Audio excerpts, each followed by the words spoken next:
Bismillahirrahmanirrahim. Tabarakalladzi nazzala al-furqana ala 'abdihi liyakuna lil 'alamina nadhira. Allahumma shalli wa sallim ala sayyidina Maulana Muhammadin wa ala alihi wa sahbihi asma'in, amma ba'du. Qudwatunal jami' fi'lan wa qawlan wa hala Syekhuna al-Faqih al-Mufassir Kiai Haji Maimun Zubair, Syekhuna Kiai Haji Abdul Wahab, Syekhuna Kiai Haji Muhammad Najih, dan semua ahlu baiti Syekhina yang kita hormati, teman-teman Anwar yang kami cintai. Sebelumnya saya mohon maaf karena saya harus di atas, padahal kita ini fi taqatin wahidah, sama-sama tahta Syekhin wahid, tahta murabbin wahid, yaitu Syekhina Kiai Haji Maimun Zubair. Dari sisi itu saya minta maaf. Dari sisi yang lain jenengan harus minta maaf saya karena ini bully saya. Artinya bully itu kesannya di atas, tapi ini makmur, diperintah, diatur. Jenengan al-amirun atau al-amir, jenengan pemerintah. Jadi dari sisi ini jenengan keren ya, ngatur-ngatur saya. Tapi begini, sengaja saya tidak bawa makalah, tahun kemarin juga tidak bawa makalah, karena saya datang, saya matur ke Siid ketika beliau minta saya datang. Saya datang tapi tidak sebagai narasumber, ya seperti umumnya santri alumni. Jadi ya saya datang saja karena ada tugas memberi orasi ilmiah. Kita mulai begini. Jadi dalam disiplin ilmu yang dikembangkan di pesantren itu sebetulnya kalau pakai ilmu logika maupun sosial apa saja, baik sosial ilmiah maupun sosial budaya, kita ini jauh lebih unggul ketimbang tradisi mereka. Misalnya begini, dulu di era Umar bin Abdul Aziz ada yang memberi gelar Khamisul Khulafa. Ini yang dikutip Mizan Kubro Imam Sya'rani. Beliau ngendikan begini, idza ra'aitum jama'atan yatanajawna sirran fima bainahum fi amri dinihim, itu fasyhadu anna dzalika dhalalun wa bid'atun. Jika kamu melihat satu komunitas tertentu yang bisik-bisik agama tapi di grupnya mereka sendiri tanpa melibatkan kelompok lain yang mungkin a'lama minhum, lebih alim, maka itu sesat, dhalalun wa bid'atun. Sehingga dulu itu sudah ada tradisi konsensus ilmiah. Konsensus ilmiah ini diputuskan oleh konsensus yang min ahlil ilmi. Sehingga orang yang tidak ngalim itu ya konangan. Kalau sekarang nggak pati konangan, tahu-tahu ada orang nggak jelas juntrungannya punya majelis tafsir yang bisa saja cindil tikus itu halal, hanya karena berdasar dalil, misalnya kula ajitu fima uhiya ilayya muharraman ala ta'imi yat'amuhu illa yakuna maitatan aw damam masfuhan aw lahma khinzir, sehingga dianggap yang halal itu banyak, yang haram hanya 3. Saya pernah ketemu di antara mereka, tanya, apa betul Gus Bak menurut Islam begitu? Terus saya baca di antara ciri Nabi itu yang ada di kitab Taurat dan Injil itu wa yuharrimu alaihimul khaba'is. Jadi kadang mawadi'ul halal wal haram itu tidak disebut di halal haram, tapi disebut di sifatun Nabi. Sifatnya Nabi adalah wa yadau anhum israhum wal aghlal allati kanat alaihim. Di antara sekian sifat itu wa yuharrimu alaihimul khaba'is, dan Nabi mengharamkan sesuatu yang menjijikkan. Nah kira-kira itu cindil tikus itu kalau sampean dakok di ruang tamu jijikkan enggak? Ya jijik, ya sudah haram saja kata saya. Akhirnya sebagian mereka ya tobat, mau ngaji sama ahlinya.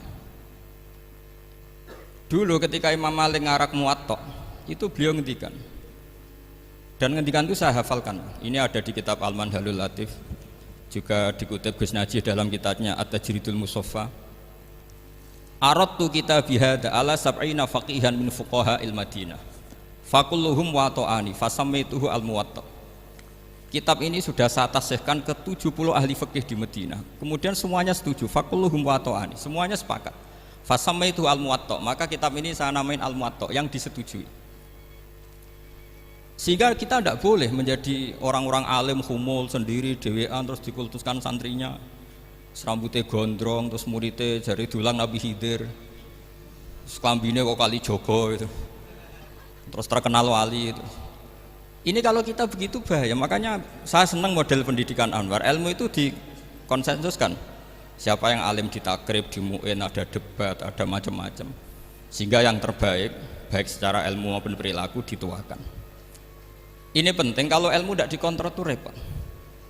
Saya berikan contoh betapa kita lebih kritis ketimbang tradisi di kampus. Saya pernah didebat sama salah satu kelompok ormas tertentu. Pak Baha, apa alasannya orang NU kalau megang istrinya itu kok batal gitu? Wong istrinya digauli saja boleh, masa megang itu batal gitu. Terus saya jawab, kamu tahu definisi mahram? Nggak tahu ya. Mahram itu orang yang haram dinikah. Yang haram dinikah itu ya ibu, anak, bule, ponaan. Yang haram dinikah itu namanya mahram. Justru istri itu namanya ajnabiyah, orang lain. Makanya boleh dinikah. Jadi statusnya istri itu orang lain, ajnabiyah. Sehingga boleh dinikahi. Kalau mahram malah nggak boleh dinikahi. Mereka akhirnya sadar, oh ternyata selama ini keliru. Membahasakan istri mahram itu keliru. Ya terus akhirnya dia jadi Syafi'i dadaan tadi. Pernah juga ada seorang kiai yang kepikiran mau mengharamkan atau menganggap ada fidah kalau orang haji itu rokok.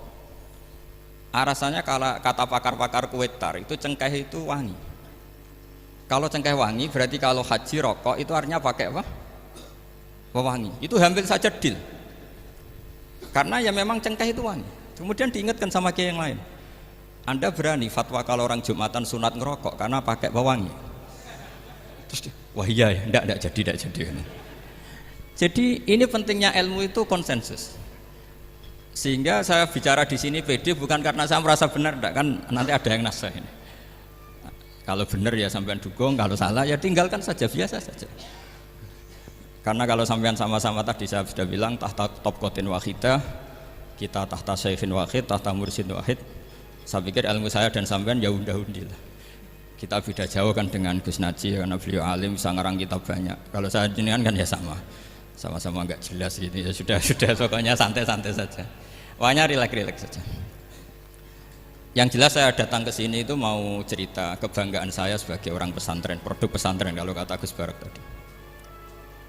Di kampus itu saya berkali-kali ketemu doktor, profesor, dan mereka umumnya itu orang-orang yang galau, yang gelisah. Dan lucunya itu mereka memposisikan saya sebagai penasihat. Karena apa? Memang ilmu pesantren itu unik. Ilmu yang bisa menjawab problem apa saja. Mereka misalnya tanya begini, Pak Baha, saya ini orang kampung, yang bapak saya itu utun, kan? Utun itu lugu. Bisa menjadikan saya doktor, saya jadi dekan, saya jadi rektor. Tapi setelah di kota, dengan sekian ilmu yang saya pelajari dari Eropa, dari Amerika, sekedar anak saya tidak narkoba itu sudah susah. Kok ranking? Nggak dengar anak saya ditangkap BNN itu sudah seneng saya. Artinya apa? Dia sadar ternyata kearifan lokal yang dididik para kiai menjadikan anak-anaknya jadi profesor, jadi dokter. Tapi dengan ilmu kedoktorannya, orang menjadikan anaknya ranking itu susahnya bukan main. Karena nggak ada kearifan. Ilmu yang mereka anggap adalah dianggap ya, tentu tidak hakikat, eksak saja sebetulnya tidak juga subjektivitas mereka. Misalnya begini, ini contoh sekian. Pernah saya lomba cepet-cepetan matematika. Kalau saya kan pernah dimintai konsultan sebagai badan Basnas Nasional. Mereka kalau ngitung ya zakat tijarah itu 2,5%. Mungkin zakat ziroah berapa, 10% atau 20%. Kangkang yang di sini tak pikir itu mesti bingung, karena gaya porogabit itu mesti raiso. Dan mereka tak tantang, coba jenengan bikin porogabit, saya pakai matematika pesantren, itu cepat saya. Karena matematika kita adalah matematika ummi. Ummi itu orang Arab, ummiin. Gak usah diterjemah apa, sudah ummiin saja. Ummiin itu keibu-ibuan lugu. Jadi kalau nggak bisa itu ya terlalu. Misalnya 2,5%, kalau kita bilang kan rubul usur, ya sudah 1.000 itu diusurkan dulu menjadi 10. Setelah 10 itu kan misalnya ya 1.000 berarti usurnya 100, ya kan? Setelah 100 cari rubuknya berapa? 25. Berarti setiap 1 juta 2,5% adalah 25. Mereka masih garap porogabit, saya sudah cepat 1.000 usurnya 100, rubuknya 25, namanya rubul usur. Begitu juga misalnya kita punya aset 100, nisful usur, usurnya 10, nisfunya berarti 5. Itu rasa porogapet cepet ketimbang sampean porogapet 2,5% kan suwi. Terus dia tanya, Pak matematikanya kok cepet? Dapat ilmu dari mana? Pernah kuliah di mana? Ya saya ngaji di Sarang sama Mbah Mun, terus saya ngaji beberapa ilmu. Nah, kelirunya rata-rata santri itu faro itu ya ora seneng. Nah, bulat. Nah ini cerita saja. Jadi kita bisa membuktikan ke khalayak ramai kalau kita tidak kalah. Khawarizm Al-Jabar terkenal di barat, Avicenna atau Ibnu Sina itu ya dengan ilmu-ilmu umum. Dan mereka fasih sekali menerangkan ilmu medis, ilmu apa. Fasih sekali. Sehingga ketika sekarang teknologi katanya adanya di barat, di Eropa, sebenarnya mereka itu kagum sama Islam. Karena mereka ngakui bahwa di antara ilmu itu dari Islam, zaman Khawarizm, zaman Al-Jabar, zaman Avicenna, zaman Ibnu Rus dan sebagainya. Saya beri sekian contoh dan ini saya bilang tanyakan ke orang kafir yang paling inat, paling lajeb di dunia. Tanyakan ayat ini, pasti artinya seperti ini. Yaitu ketika ada fenomena likuifaksi, tentu kalau di Jogja kan ada grup ilmiah. Mereka tanya saya, Pak Bahak, apa ada teori manusia itu ditenggelamkan di bumi? Yang teori, bukan kasus, bukan peristiwa sejarah. Kalau peristiwa sejarah kan ada korun. Saya ditanya gitu terus saya jawab, aamin tuman fis sama ayakhsifa bikumul ardo fa idza hiya tamur. Apa kamu merasa aman di dunia sementara pengendali langit, man fis sama itu pengendali langit. Ya siapa saja, bisa malaikat atau bisa Allah, man sing kudratu fis sama, itu ahli tafsir beda pendapat. Yang enggak beda yang enggak pernah nafsiri gitu. Jadi yang enggak beda karena enggak pernah nafsiri. Ayyak sifabikumul ardo, bahwa bumi ini bisa ditenggelamkan. Faidah ya tamur, ya memang bumi itu bisa meleleh. Terus saya memberi sekian argumentasi. Kalau kamu katakan justifikasi ilmiah karena kadung Islam dan kadung pegangan Quran, mungkin Anda akan bilang saya ini justifikasi, nyari pembenaran secara syariah. Tanyakan ke ahli lughat yang non muslim, maknanya ayat itu tetap seperti itu. Begitu juga misalnya ayat wal ardi dzatis sodha, dan bumi yang berkarakter bisa retak. Sodkon itu retak.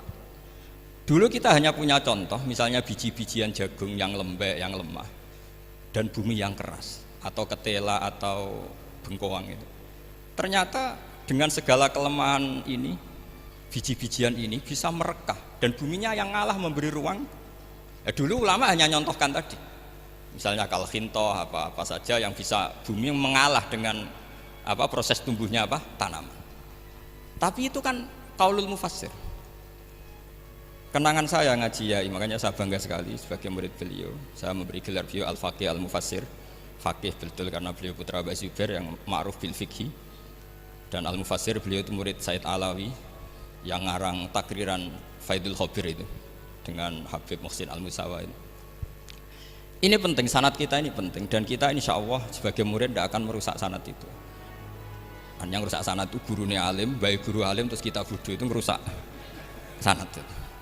Saya masih ingat didawi Mbah Mun, wong jagoan merusak sanad. Ibnu Hajar Al-Asqalani ngalim-ngalimi wong, di murid Zakaria Al-Ansori, beliau di murid Ibnu Hajar, terus di murid Fathul Mu'in. Jadi kiai nak di murid ngalim itu yo isin hak. Nah kita berlomba-lomba supaya gak ngisin-ngisinin apa kiai. Ya ini kan kompetisi. Kalau gak kasih alim ya ngaku alim saja lah supaya ya nggak apa-apa. Artinya ya cukup lah kalau di daerah masing-masing kan. Saya pernah sama satu temen itu, Gus kula wis ngalim kok iso. Kula niku tiyang sragen. Urip kula teng kaki Joko Samudra. Jadi kok kula ngeten iki pun alim. Ketika dia nakal dan pengurus nyurati orang tuanya memberitahu kalau anaknya nakal, dia tenang saja. Tak tanya, kenapa kamu tenang? Bapakku buta huruf. Jadi pengurus nyurati ya tenang saja dia, karena dia tahu orang tuanya itu buta huruf. Kok nikmat huruf kok kowe nggih, saya nak jer. Ya tapi insya Allah barokatuh Syekhina semua itu tetap berkah. Karena itu awal hidayat di daerah masing-masing. Itu tidak perlu alim, sudah hebat itu. Karena ya nggak perlu lah. Kalau alim betul malah nggak sempat dakwah. Begini, ini penting saya utarakan. Karena sanad keguruan itu pernah saya cek ya. Ini cerita ini tahadus bin nikmat. Guyonannya ulama meskipun guyonan itu ternyata musalsal. Dulu ya itu mungkin semuanya dengar sering cerita ada seorang desa gitu yang kambingnya habis mati, kebetulan kambingnya itu jenggotan kata beliau. Itu ada khotib yang jenggotan tuh nangis. Sempat khotibnya itu GR kalau dia itu ya ta'assar bimau idoti. Ya ta'assar sampai apa? Nangis itu. Ternyata enggak. Dia ingat khotib itu ingat kambingnya yang mati. Itu cerita Yai dulu dan diulang-ulang. Ternyata saya baca, kalau sama nggak percaya baca di Al-Fawaid Asy-Syatiriyah atau Al-Fawaid Al-Haramiyah. Itu karangannya Habib Salim Asy-Syatiri. Beliau dekat sekali dengan Gus Najib, pernah nginep di beliau. Itu di karangan beliau sampai cek nanti di qauluhu ta'ala lau adzibannahu adzaban syadidan aw la asfahannahu aw la ya'tiyanni bisultanim. Itu kata beliau begini. Adzaban syadidan itu orang dihidupkan atau didomisilikan di daerah yang enggak sejenis. Itu tersiksa sekali. Terus di situ beliau cerita, dulu itu ada orang alim alamah hamilul Quran itu di penjara. Karena ketemu orang sejenis santri-santri yang kebetulan itu ada kios politik itu atau gerakan politik. Itu di penjara itu asik saja. Bahkan banyak alumni penjara itu udah hafal Quran. Yang sebelum hafal ada yang bebas, nggak mau bebas karena ingin meneruskan hafalan dengan saking keramatnya tadi orang alim yang hafal Quran. Suatu nanti kalau nggak percaya nanti dicek. Kitab itu sekarang gampang didapatkan. Al-Fawaid apa? Asy-Syatiriyah atau Al-Fawaid Al-Haramiyah itu namanya itu. Itu ternyata terus penguasa ini ngerti, ini di penjara kok happy-happy saja malah mulang Quran. Di penjara mbek wong bedui sing ora roh wong alim ya ora roh kitab. Ternyata si bedui tadi pertama melihat syekh yang jenggotan tadi, ingatnya sama kambing tadi. Langsung dong ya Allah saya ingin bebas. Artinya betapa tersiksanya orang dikumpulkan orang yang tidak sejen. Dan guyonan itu ada di Al-Fawaid Asy-Syatiriyah. Betapa ini al-arwah junudun mujannada. Mbah Mun muridnya Sayyid Alawi pernah cerita itu, meskipun dengan analogi kias yang beda. Sayyid Habib Salim Asy-Syatiri itu malah cerita itu ditadwin, dimudawankan, yaitu ditulis di kitabnya. Itu kan luar biasa. Dan saya punya kitab itu. Kemudian yang sama lagi adalah Yai sering berkeyakinan annal ardo kurawiyah. Meskipun sampean mungkin lihat di video-video nak bumi itu flat, itu orang nggak mau mikir mungkin ya. Annal ardo kurawiyah. Saya percaya beliau karena beliau orang alim dan saya percaya teori falak. Kemudian saya cek di tafsirnya Imam Habib Syatiri tadi di ayat watarol jibala tahsabuha jamidata wa hiya tamurru marras sahab. Kata beliau annal ardo kurawiyah wa anna hadhil ardo tamurru kal jibal atau tamurru mamarul jibal marul jibal. Ketika dia ditanya apa alasannya, watarol jibala tahsabuha, kan ada kata tahsabuha. Tahsabu itu hasibah yahsabu husbanan. Kalau sebagian lughat hasibah yahsibu husbanan. Nah itu sekarang kata beliau, itu sekarang. Kenapa itu sekarang? Idlah husbana hunaka. Kan ada mufassir yang mengatakan tamurru marras sahab itu nunggu di akhirat. Wa tarol jibala tahsabuha jamidata wa hiya tamurru marras sahab. Marras sahab itu nunggu nanti di akhirat. Tapi kata Habib Salim Asy-Syatiri tidak di dunia. Idlah husbana hunalika itu akhirat maksudnya. Di akhirat husban itu artinya kan nyongko, ngiro. Di akhirat semuanya itu ilmul yakin, ainul yakin. Jadi kalau tahsabuha pasti di dunia, karena adanya husban dugaan hanya ada di dunia. Lagi-lagi muwafaqah bainahu wa baina Habib Salim Asy-Syatiri. Dan di situ detail sekali. Cara beliau nulis tafsir, pengalaman ngaji sama Sayyid Alawi, tanggalnya. Begitu juga saya dulu ngaji sama Yai banyak sekali, diantaranya yang saya syukur sekali yaitu tadi Ulumul Quran. Dulu di MGS yang ngajar Faidul Khobir beliau sendiri. Dan kita syukur sekali. Jadi ini pengalaman-pengalaman kita sebagai murid, sebagai penerus. Terus ketiga begini, ciri khas samahah atau samahan. Ini saya meskipun tidak bawa makalah, saya ini baca sekian takbir. Kenapa guru-guru kita di Indonesia itu menghindari tema-tema ekstrim atau tema-tema keras? Saya pikir di sini masyhur sekali, beliau sering ngendikan zada khusyu'an zada jalan. Kita hanya nirukan saja tapi tidak ikut menvonis. Karena kalau kita serius, terlalu serius, ngendikan hukum-hukum yang serius. Nanti kejadiannya begini, ini saya baca takbir ini dari kitab Ibnul Qayyim di I'lamul Muwaqqi'in an Rabbil Alamin dan dari kitab Nasaihul Ibad.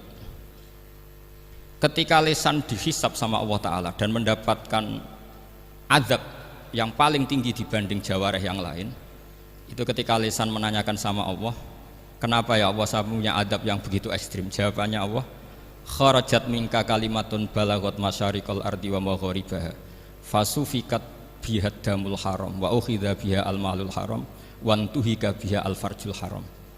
Jadi kalau fatwa serius menjadi ekstremis, apalagi fatwa-fatwa tentang chaos, tentang apa, itu nanti resikonya itu ada safkut dima, dan itu hal yang dihindari ulama dulu. Kamu jangan pernah fatwa dengan meluncurkan satu kalimat yang dengan kalimat itu bisa saja sufika biha adamul haram, orang-orang yang nggak perlu mati harus terbunuh dan sebagainya dan sebagainya. Kalau dalam Nasaihul Ibad redaksinya adalah kharajat minka kalimatun balagot masyariqal ardi wa magharibaha. Ini kalau di kitab Ibnul Qayyim redaksinya itu ada seorang ulama yang ngeluh ketika habis ngajar Al-Hudud. Ha anadza, kata beliau, yuta'allamu minni ma tudrabu bihir riqab wa tuta'u bihil furuj wa tu'khadhu bihil huquq. Jadi sehingga dengan tradisi ulama kabiron an kabirin, dulu-dulunya itu memang ulama menghindari tema-tema ekstrim. Bukan karena tidak bisa, karena takut ini kalau salah fatwa nanti safkut dima. Dan itu yang dilakukan Said Hasan bin Ali ketika beliau konflik, ya dengan tanda kutip konflik dengan Muawiyah. Kata beliau, bisa saja ini hak rajulin, ya sudah tak kembalikan ke dia. Bisa saja hak saya tak kasihkan ke dia, haknan lidima'il muslimin. Tapi karena hukum itu adalah hukum yang sifatnya ijtihadiyah, beliau tetap menutup dengan makalah wa in adri la'allahu fitnatul lakum wa mata'un ilahin. Saya tidak tahu ini kayak apa, jangan-jangan ini hanya fitnah. Kenapa beliau tetap menutup hukum wa in adri dan kemudian ditiru terus oleh Imam Malik, setiap ditanya sering bilang la adri, sampai yang tanya pernah mangkel. Ini pernah dikutip Gus Najih dalam kitab At-Tajridul Mustafa, juga ada di Al-Manhalul Latif. Kenapa sa'alim engkau selalu jawab la adri gitu? Kata Imam Malik, jawab, saya ini orang jauh, kalau sampean bilang la adri nanti gimana? Saya laporannya disuruh tanya. Kata Imam Malik, happy saja. Fa'abligh man wara'aka anni la adri. Enggak kamu tok yang harus tahu kamu saya la adri. Yo kandhani pisan umat temen aku yo la adri. Jadi ulama dulu saking khosnya sama Allah, khosyah. Bilang enggak tahu itu enggak masalah. Karena begitulah sanad mereka dalam hal-hal yang ijtihadiyah, yang potensi safkut dima. Saya ulang lagi, yang potensi safkut dima itu milih aman bilang la adri. Sampean kalau nggak percaya dicek di Sahih Muslim atau di kitab-kitab hadis sahih yang lainnya. Dan ini juga yang dipakai Ibnul Qayyim ketika bikin muqaddimah I'lamul Muwaqqi'in dalam Khotorul Fatwa. Ada seorang namanya itu Buraidah. Buraidah itu Amirul Jaish.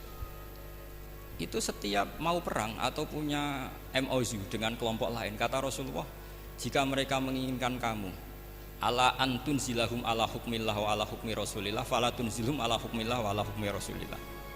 Ada redaksi yang fi dhimmatillah fi dhimmati rasulillah, walakin anzilhum ala hukmi, posisikan bahwa MOU itu atas nama kesepakatan kamu dan mereka.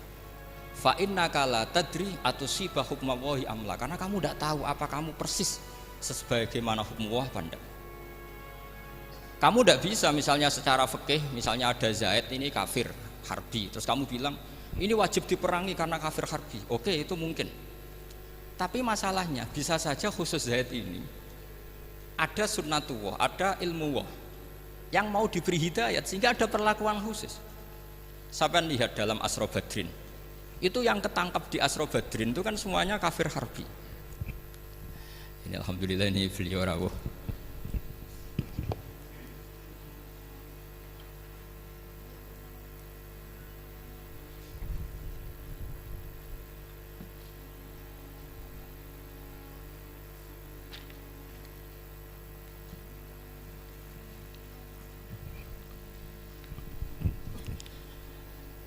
Kalau terusakan itu di Asra Badrin itu kan semuanya yang ketangkep itu adalah orang-orang yang dulu kafir harbi, termasuk min bainihim ada Said Abbas. Tapi ketika itu jelas-jelas pernah kafir harbi ikut perang Badar. Ini pentingnya muqabalah. Apa Abu Bakar usul dimaafkan, Umar usul durbur riqab. Apa tanggapan Rasulullah sallallahu alaihi wasallam ketika masalu kaya Abu Bakrin masalu Ibrahim? Qala faman tabi'ani fa innahu minni wa man asani fa innaka ghafurur rahim. Wa masaluka ya Umar masalah Nuh. Qala rabbi la tadzar alal ardi minal kafirina napa dayar. Dan apa yang dilakukan Rasulullah? Beliau memilih pendapatnya Abu Bakar. Dan apa yang terjadi? Said Abbas dan beberapa sahabat menjadi Islam. Wa hasuna islamuhum. Artinya gini, jadi betapa dalam menganalisis satu hukum sosial, karena ini manusia. Saya ulang lagi, karena ini manusia itu susah sekali.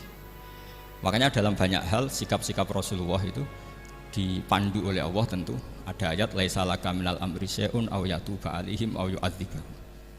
Makanya saya mohon sekali ini para santri, khususnya santri alumni Almar, mohon belajar itu tafsir Munir itu detail. Karena di tafsir Munir itu misalnya ada ayat tertentu yang mengkritik orang kafir tertentu, fitil kalwaqiah gitu.